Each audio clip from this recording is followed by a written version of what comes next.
د لوی سپېڅلي څښتن تعالی په سپېڅلي نامه چې ډېر مهربان او بخښونکی دی، ټولو قدرمنو کتونکو اورېدونکو ته، څوک چې په دې وخت کې موږ په ژوندۍ بڼه ګورئ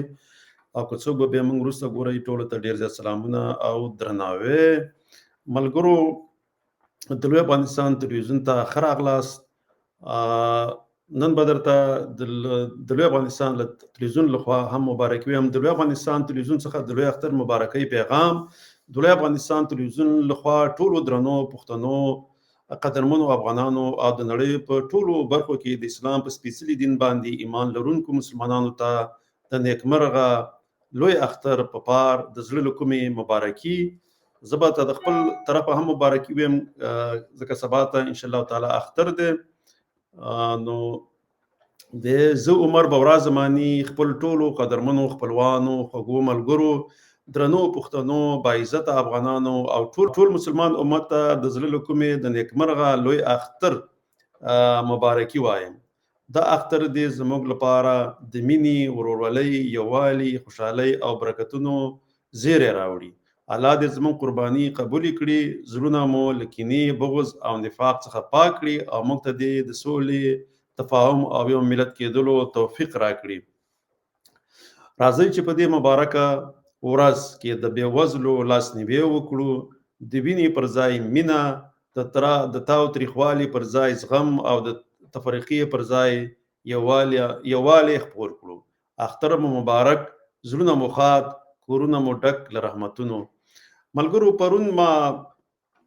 د اردو ژبې په اړه باندې ډېرې خبرې وکړې چې اردو ژبه او هندي کې څه فرق دی. نو په هغې کې یو داسې و چې لکه هندي او اردو ژبه کې صرف په دغه لیکدود کې فرق دی. لیکدود داسې و چې دغه اردو لیکدود چې دی هغه عربي لیکدود دی، نه د ښي نه چپ طرف ته لیکل کېږي، او د هندي لیکدود چې دی هغه سنسکرت لیکدود دی چې په دیوانګري پر قسم باندې لیکل کېږي. نو په دې کې ما لکه هغه نه لیکل چې دا لیکدود نه د فارسي او د عربي لیکدود دی، ځکه چې خپله د فارسي لیکدود چې دی دا هم د عربي نه اخیستل شوی دی. نو ځینې وخت کې زموږ د دري ژبې یا فارسي ژبې ورونه چې وایي چې پښتو لیکدود د فارسي نه اخیستل شوی، دا خپله د غلطي کوي، تېروتنه کوي. صحیح ده، لومړی چې دی څنګه چې اسلام راغی نو هغې لومړی چې دی ایران یې ونیو او په ایران باندې خپله واکمني شروع کړه عربانو، مسلمانانو. نو هلته چې دی د هغوی هغه لیکدود چې دی ډېر زر عربي لیکدود ته واوښتل. هغې نه څخه مخکې دغه چې د فارسي ژبه یا دغه وخت ژبه چې هغه په میخي لیکدود باندې او بیا وروسته په پهلوي لیکدود باندې او بیا وروسته په اوستایي یا اوستا لیکدود باندې دا فارسي ژبه چې دا به لیکل کېدله. خو د اسلام وروسته چې کله هلته اسلام خپور شو او ایران باندې د عربانو واکمني راغله او په دغه ایران باندې واکمن شولو، نو هغه وخت کې بیا او اسلام په ایران کې خپور شو، نو دوی خپل لیکدود چې دی عربي ژبې ته راواړو او بیا په دې ژبه باندې په عربي الفبا باندې خپل لیکدود واړو. بیا فقط صرف یو څو حروفه یا هغه توري چې هغه یا الفبا چې وه هغه پکې د فارسي ژبې ور اضافه شوله. بیا همداسې پښتو ژبه عربي لیکدود ته چې کله واوښتله، نو بیا په عربي لیکدود کې خو هغه الفبا چې دي هغه کم دي، نو بیا زمونږ لیکدود باندې په هماغه ژبه شو په عربي باندې، خو بیا زمونږ پکې الفبا کې بیا زیاتوالی راغی، اضافه دي د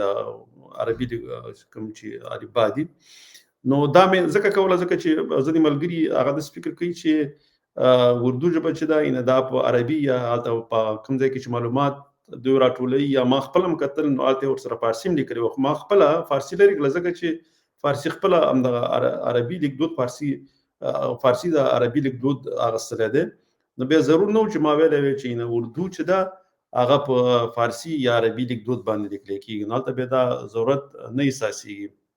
چې سړی پکې دا هم ولیکي. نو همدغه چې دی ځینې ملګرو ما سره شریک کړی و چې تا خو هلته دلته چې کوم کله دوی پلټنه کوي په انټرنیټ باندې او مختلف قسم سایټونه ګوري، نو په هغې کې بیا معلومات داسې ورکړي مې، زه به راسا صاحب هم راواخلم.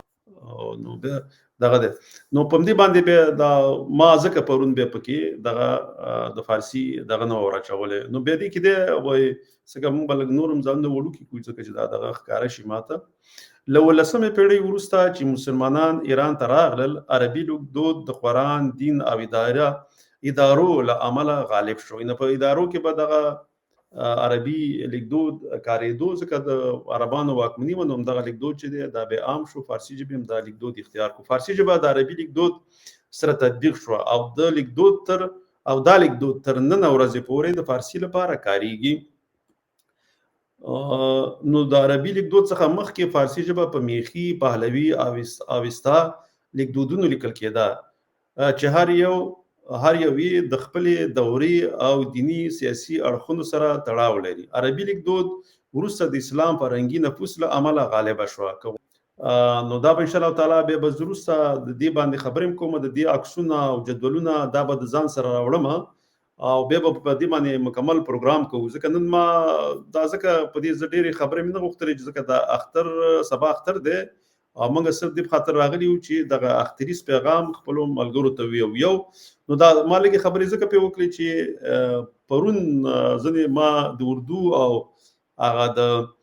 هندي په منځ کې نه څه توپیر دی ما ویل چې توپیر پکې نشته صرف په لیکلو کې توپیر دی نو به ځنه ملګرو په ما ویل چې دا اردو ژبه چې دا په عربي لیکدود باندې لیکل کېږي نه هغه الف با استعمال نازنه کې به ویل ځنه ملګرو به ما سره دغه خبرې شریک کړي چې نه دی کې فارسی یا عربي ماته مله ځکه فارسی خپل عربي لیکدود اختیار کړی دی نو ولې ما اصلي کوم یو چې منشأ د کوم ځای نه غوښتل کېږي مونږ باید هغه یاد کړو نو دا دوانه چې دی لکه پښتو او فارسی دوی خپل عربي لیکدود استعمالي او دا غزنه د الف با غستري دي نه د خینه چپ طرف ته لیکل کېږي